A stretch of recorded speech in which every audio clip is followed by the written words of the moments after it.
Ya, tolong dengarkan. Antum lihat di halaman 50. An Abi Bazzah radhiyallahu an qala qala Rasulullah sallallahu alaihi wa ala alihi wasallam la tazulu qadama 'abdin yaumal qiyamati hatta yus'ala an umrihi fima afna wa an ilmihi fima fa'ala wa an malihi min aina iktasaba wa fima anfaqa wa an jismihi fima abla. Akhrajahu Tirmidzi wa qala Tirmidzi hadza haditsun hasanun sahih. Dari Abu Barzah Al-Aslami radhiyallahu anhu, ia berkata, telah bersabda Rasulullah sallallahu alaihi wasallam, tidaklah bergeser kedua kaki seorang hamba pada hari kiamat nanti sampai ditanya tentang 4 perkara. Yang pertama akan ditanya oleh Allah SWT tentang umurnya, dihabiskan untuk apa. Yang kedua ditanya tentang ilmunya, diamalkan atau tidak. Yang ketiga akan ditanya tentang hartanya, dari mana dia peroleh dan kemana dihabiskan. Dan yang keempat akan ditanya tentang tubuhnya, capeknya, lelahnya, letihnya untuk apa. Jadi akan ditanya oleh Allah SWT 4 pertanyaan. Hadis ini Imam Tirmidzi, dan Tirmidzi berkata hadis ini hasan sahih. Hadis ini disahihkan oleh Tirmidzi, disahihkan juga oleh Syekh Al-Albani dalam silsilah hadis as-sahihah. Anda perhatikan di sini. Tolong perhatikan semuanya. Nabi SAW bersabda, tidaklah bergeser kedua kaki seorang hamba pada hari kiamat, melainkan akan ditanya oleh Allah tentang 4 perkara. Yang pertama akan ditanya tentang masalah umur. Kalau bicara soal umur, berarti bicara soal waktu. Allah akan tanya tentang umur kita, berarti waktu kita dihabiskan buat apa? Keseharian kita 24 jam ini akan ditanya oleh Allah, waktu kita. Apa yang kita lakukan dalam sehari ini akan ditanya oleh Allah. Apakah dia dagang, dia kerja, dia belajar, dia sholat berjamaah, dia baca buku, baca Quran, dia berbuat baik pada orang tuanya, atau berbuat baik kepada manusia, akan ditanya untuk apa waktunya. Atau buat yang lain, buat jalan-jalan, buat ngobrol, buat nonton, buat yang lain yang gak ada manfaatnya. Akan ditanya oleh Allah, waktu itu digunakan buat apa? Karena akan ditanya oleh Allah, waktu itu untuk apa kita habiskan? Waktu yang Allah berikan kepada kita dalam sehari 24 jam.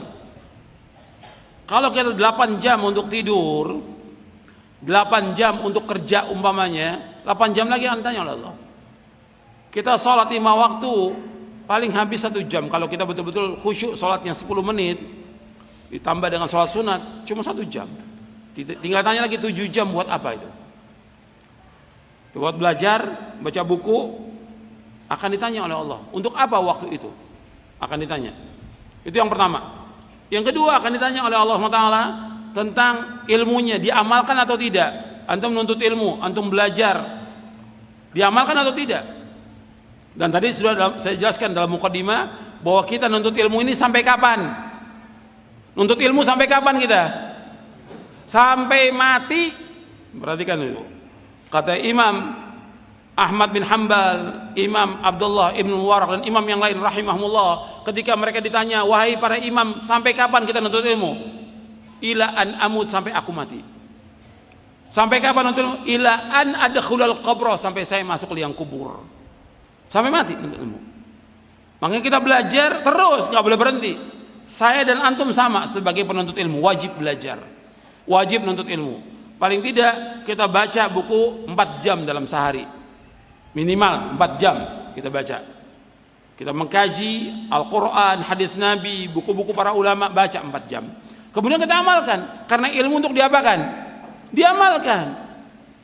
Allah menyebutkan tentang iman wa amilus sholihat, iman wa amilus sholihat, amal soleh terus, iman amal soleh, iman amal soleh.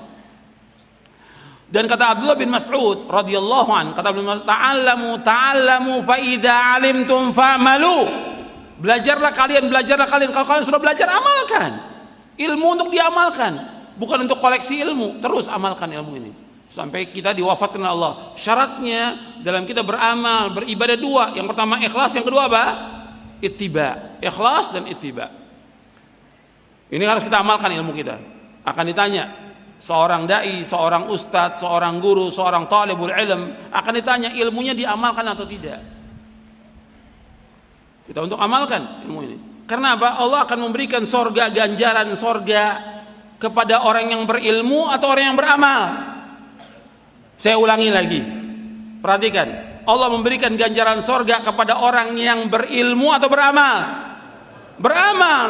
Allah sebutkan, tilkal jannatul lati urithumuha bima kuntum ta'malun. Tilkal jannatul lati urithumuha bima kuntum ta'malun. Itulah surga yang diwariskan kepada kalian dengan sebab apa yang kalian amalkan. Allah akan membalas dengan jazaan bima kanu ya'malun. Allah membalas apa yang mereka amalkan, bukan yang mereka ketahui. Amalkan. Yang dilihat oleh Allah amal kita. Makanya nih, ilmu itu diamalkan atau tidak. Kemudian yang ketiga, harta dari mana diperoleh, kemana dihabiskan. Allah akan tanya, harta kita ini dari mana? Halal atau haram atau syubhat atau habis minta-minta atau utang nggak bayar atau yang lain, akan ditanya oleh Allah, harta itu dari mana. Apalagi orang-orang yang korupsi akan ditanya oleh harta itu dari mana dia dapat. Karena semua milik Allah dan Allah akan tanya dari mana diperoleh. Apakah dari yang halal ataukah dari yang haram. Nabi sudah ingatkan dalam hadis yang sahih yang diriwayatkan oleh Imam Bukhari, kata Nabi, sayati 'alan nasi zamanun la yubalil mar'u min aina akhadhal mal am min halalin am min haramin, akhrajahul Bukhari. Kata Nabi, nanti akan datang satu zaman orang tidak peduli lagi dari mana dia peroleh harta, apakah dari yang halal ataukah dari yang haram. Akan ditanya oleh Allah, harta itu dari mana. Kalau dari yang haram, dari yang syubhat, maka yang pantas bagi orang itu neraka. Kalau dari yang haram atau yang syubhat, bagi orang itu yang pantas neraka. Kata Nabi, kullu nabatin, kullu jasadin nabata min suhtin fannaru aula bih. Setiap jasad, setiap tubuh yang tumbuh dari yang haram, maka neraka lebih tepat bagi dia. Hati-hati itu. Dari mana kita peroleh harta itu? Kemudian perhatikan lagi, kemana dihabiskan harta itu? Dua, dihabiskan untuk apa? Dari mana dia cari nafkahnya, halal atau haram, di mana dia peroleh harta itu, kemudian di mana dihabiskan. Apakah untuk dia memberikan nafkah kepada istrinya, orang tuanya, dia untuk yang baik, untuk ketaatan, apakah untuk bid'ah, untuk syirik, untuk maksiat, akan ditanya harta ini dihabiskan buat apa. Harta ini dihabiskan untuk apa? Karena pada akhirnya harta itu milik Allah, bukan milik kita. Kemudian yang keempat, jasadnya kita, capeknya, lelahnya kita untuk apa? Apakah capeknya kita dengan nuntut ilmu, mengajar, berdakwah, sholat, tahajud, ibadah, baca Quran, bermunajat kepada Allah? Apakah capeknya kita untuk perbuatan atau kegiatan-kegiatan yang sia-sia? Akan ditanya oleh Allah. Capeknya kita, badan kita ini untuk apa? Kalau capeknya, lelahnya kita dalam rangka taat kepada Allah, ibadah kepada Allah, manfaat selama kita ikhlas. Tapi kalau capeknya bukan untuk yang manfaat, yang sia-sia, maka kita rugi. Jadi perhatikan, ini masalah waktu betul-betul untuk gunakan sebaik-baiknya. Jangan sampai sia-sia waktu kita. Dan kita akan ditanya oleh Allah tentang waktu kita. Sekarang kita akan bahas, setelah kita melihat fenomena penyanyian waktu yang dilakukan oleh manusia. Saya sebutkan kurang lebih ada 18 fenomena yang sudah saya sebutkan poin-poinnya. Nggak perlu saya baca, karena yang penting poin-poinnya itu banyak dilakukan oleh manusia sia-sia. Ini kalau saya sebutkan begini, bukan hanya orang awam yang melakukan sia-sia ini, bukan hanya orang awam. Anda perhatikan ya, ketika saya sebutkan penyanyian waktu yang dilakukan oleh manusia, bukan hanya orang awam, terkena kepada para penuntut ilmu, terkena kepada para dai, terkena kepada para ustadz, terkena juga kepada ulama. Banyak para dai juga yang menyanyikan waktunya dengan sia-sia. Seperti yang saya contohkan, kita masuk lembaga-lembaga dakwah atau pondok, bukannya dia sibuk dengan ilmu, sibuk dengan baca, sibuk dengan zikir, sibuk dengan bermanfaat, apa? Dengan baca koran, ngobrol yang sia-sia. Hatta dai-dai juga banyak yang menyanyikan waktunya dengan sia-sia. Banyak. Makanya kita harus betul-betul menghargai waktu ini. Kita akan ditanya lalu tentang waktu kita. Jangan sampai ada waktu yang terbuang dengan sia-sia. Bahkan juga kadang-kadang kita nggak sadar seorang dai ditelepon, ditanya oleh banyak orang yang dia bukan kapasitas untuk menjawab semua pertanyaan. Habis waktunya dia. Yang waktunya kita ini sibuk dengan belajar, saya dan antum sama. Kita nih sebagai talibul ilm harus sibuk belajar, sibuk baca. Kita nih baca kitab, baru berapa kitab kita tamatkan? Baru berapa kitab? Belum sampai ribuan kitab. Kalau kita bandingkan dengan para ulama terdahulu, kita jauh-jauh sekali antara langit dan bumi.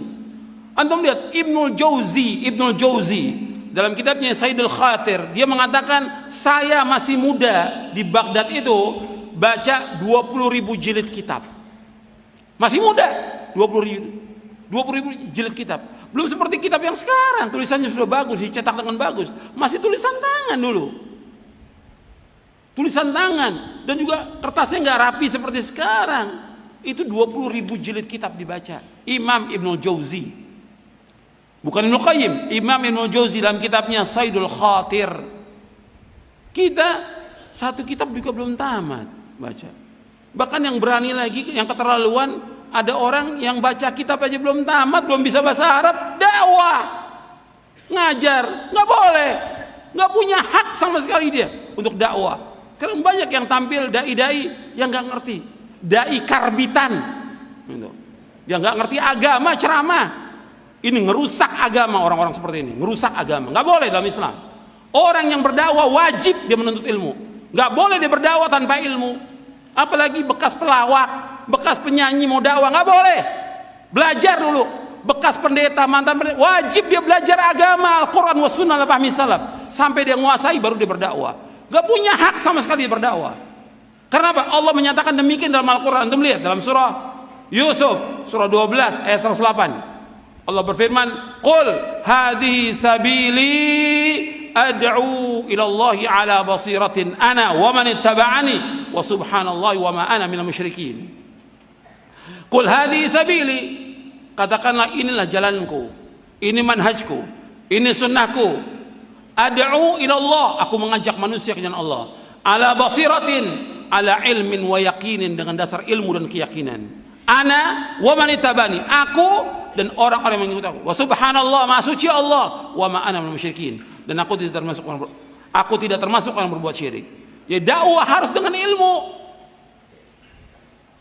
Dakwah ala basirah, dengan dasar ilmu. Enggak boleh orang berdakwah tanpa ilmu, dan itu nasihatnya para ulama. Enggak boleh. Yang sekarang ini dianggap gampang dakwah ini. Apalagi menisbatkan diri kepada salaf, padahal enggak ngerti agama. Pejabat sekarang sudah berdakwah. Baru punya jenggot sedikit sudah dakwah. Kapan dia ngajinya? Kapan nuntut ilmunya? Sudah berdakwah. Nggak punya hak sama sekali dia berdakwah.